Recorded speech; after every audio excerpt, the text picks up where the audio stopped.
Patients with cancer, in my opinion, are tough, brave, and resilient. Dealing with them and interacting with them really have made me decided to spend my career being part of their journey to fight cancer.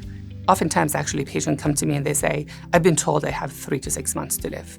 And oftentimes, this is actually not the truth. When I see a patient in my clinic and they clearly look anxious or they're afraid, I understand when you have uncertain future, it does provoke anxiety and it makes you anxious and afraid. The way I handle this is really by sitting down with the patient and try to understand what's going on. So when we meet in the clinic, again, we try to answer specific questions. What type of disease they have, like what type of cancer, what stage do they have, and also what are the treatment options, including sometimes clinical trials that may be available to patients. And then once we go through all those details about the disease, the patient and I and sometimes their families, we decide about what's the best course to move forward with. The most rewarding part of my job is accomplishing success.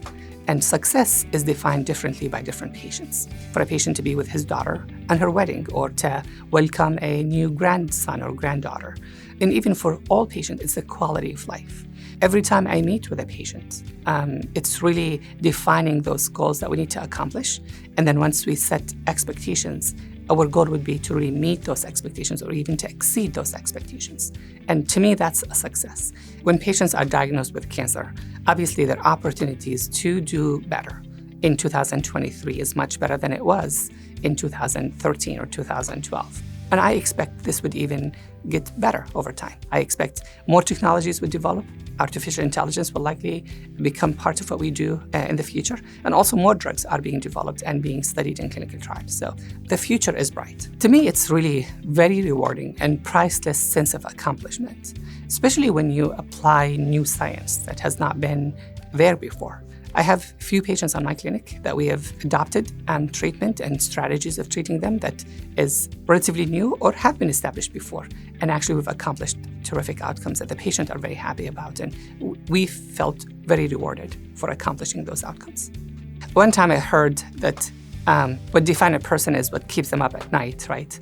The need to really improve care for cancer is what keeps many people at night, including scientists, clinicians, and other team members. So, and this cannot be accomplished by one person. It's really through collaboration, by sharing ideas, by excelling in specific specialties through which we can all work together to make something happen at the end. So the fact that we are actually blessed to have experienced team members, including scientists, clinicians, and others, to me, it's an opportunity for us to continue this collaborative relationship and to continue to try to move the science forward. Fighting cancer is really a difficult thing to do, and when a patient trusts you and your team to really take care of that, to me, that's really a privilege.